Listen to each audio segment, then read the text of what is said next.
مصعب بن عمیر رضی اللہ عنہ اللہ تعالیٰ کے رسول صلی اللہ علیہ وسلم کے ایک صحابی ہیں. اسلام میں آنے سے پہلے وہ کیسے تھے؟ ظاہری حلیہ ان کا ایسا تھا کہ بہت ہی خوبصورت ہے، ویری ہینڈسم پرسن، جسے ہم کہتے ہیں نا کہ کول ڈوڈ آج کل کے دور میں ہم سے کہتے ہیں. ویری گڈ لکنگ، ہینڈسم، اور کپڑے پہننے کا شوق تھا، نئے نئے کپڑے پہنا کرتے تھے، اور خوشبو کیسی لگاتے تھے کہ سب سے اعلیٰ خوشبو استعمال کیا کرتے تھے. آج کے دور میں تو ہم خیر پرفیوم کی جب بات کرتے ہیں تو ہمارا پرفیوم ہماری ضرورت میں آ گیا نا، لگژری نہیں ہے. اس وقت کے دور میں خوشبو لگانا ایک لگژری آئٹم میں ہوتا تھا، اور عام خوشبو بھی نہیں بلکہ سب سے اعلیٰ خوشبو لگایا کرتے تھے. آج کے دور میں تو 150 روپے کا ڈیوڈرنٹ مل جاتا ہے، اس پہ لگا کے ہم خوش ہوتے ہیں.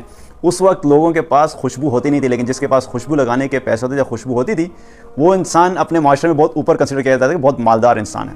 تو اتنی اعلیٰ خوشبو لگایا کرتے تھے کہ جب لگا کے وہ رستے سے گزرا کرتے تھے، اور کچھ دیر گزر جانے کے بعد جب لوگ گزرتے تھے تو وہ ان کی خوشبو سونگھ کے بتا دیتے تھے کہ یہاں سے مصعب بن عمیر گزرے ہیں. اور بال بڑے ان کے خوبصورت سے تھے، اور جوتا جو پہنتے تھے وہ لوکل نہیں پہنتے تھے. آج ہم کہتے ہیں نا اٹالین شوز پہن رہا ہوں میں، اٹالین سوٹ پہن رہا ہوں، برانڈس کی ہم بات کرتے ہیں.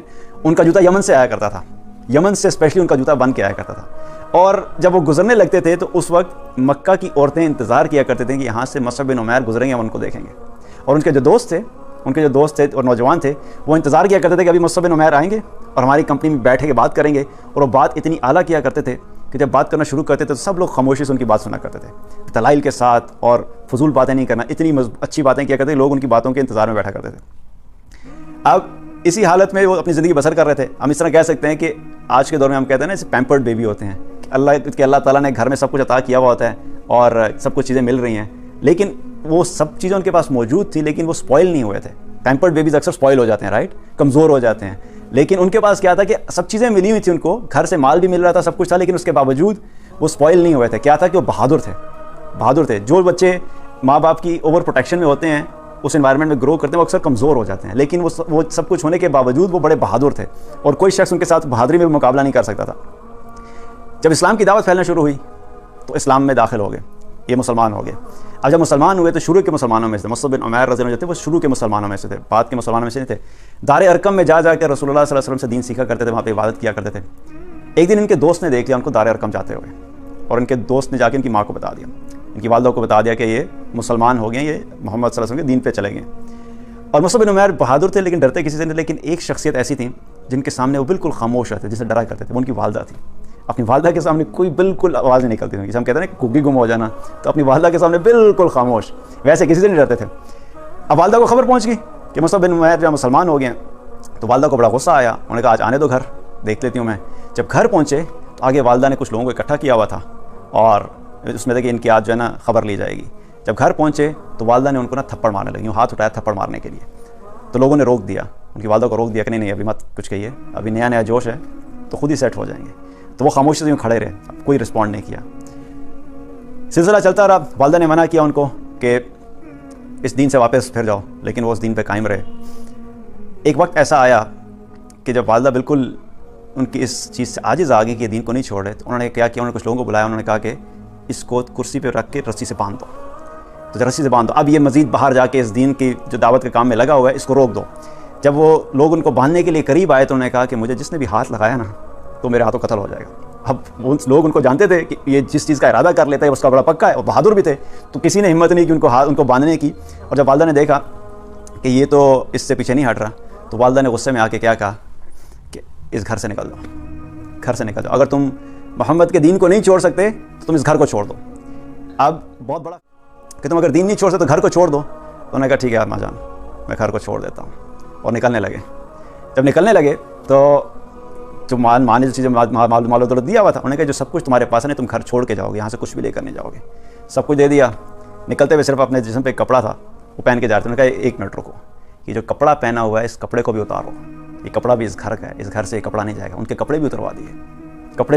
انہوں نے کہا ٹھیک ہے اماں جان، اگر کپڑے اتروا رہی ہیں تو کم سے کم مجھے کوئی 2 ایسے کپڑے لینے دیں جس سے میں اپنا جسم تو کور کر سکوں، سطر تو کور کر سکوں. تو والدہ نے 2 ٹاٹ پکڑے اور یوں اٹھا کے پھینکے کہ یہ لو پکڑو. اب وہ 2 ٹاٹ پہن کے کپڑے پہن کے نکل گئے. والدہ سے آخری الوداعی ملاقات ہو رہی ہے. نکلنے سے پہلے اپنی والدہ کو کہتے ہیں اماں جان میں آپ سے کہتا ہوں کہ ایک دفعہ کہہ دیں لا الہ الا اللہ محمد رسول اللہ، ایک دفعہ کلمہ پڑھ دیجیے. تو والدہ نے کہا کہ جب تک میرا ہوش ہے، جب تک میں ہوش میں ہوں، میں تمہارے دین پہ کبھی نہیں آؤں گی. اور ان کی آنکھوں میں آنسو آئے کیونکہ خود انہیں پتا تھا کہ اللہ کے دین پہ چلیں گے تو کامیاب ہوں گے. تو جب ان کی والدہ نے کلمہ نہیں پڑھا تو اس طرح روتے وہاں سے نکل گئے. اب وہی مصعب بن عمیر اعلیٰ کپڑے پہننے والے رسول اللہ صلی اللہ علیہ وسلم کے پاس پہنچے. آپ صلی اللہ علیہ وسلم اس وقت صحابہ بیٹھے تھے اور صحابہ آپ صلی اللہ علیہ وسلم کی مجلس میں تھے. تو صحابہ نے جب مصعب بن عمیر کو دیکھا 2 ٹاٹ میں آتے ہوئے تو صحابہ کی آنکھوں سے آنسو جاری ہو گئے کہ وہ مصعب بن عمیر ہیں جو کچھ عرصہ پہلے تک سب سے اعلیٰ کپڑے پہن کے مکہ کی گلیوں میں گھوما کرتے تھے, مکہ کا شہزادہ تھا, اور آج جب اللہ کے دین پہ چلنا شروع ہوا ہے تو ان کے پاس اپنے جسم کو چھپانے کے لیے ایک کپڑا بھی نہیں ہے, ایک کپڑا بھی نہیں ہے جس سے جسم کو چھپا سکیں.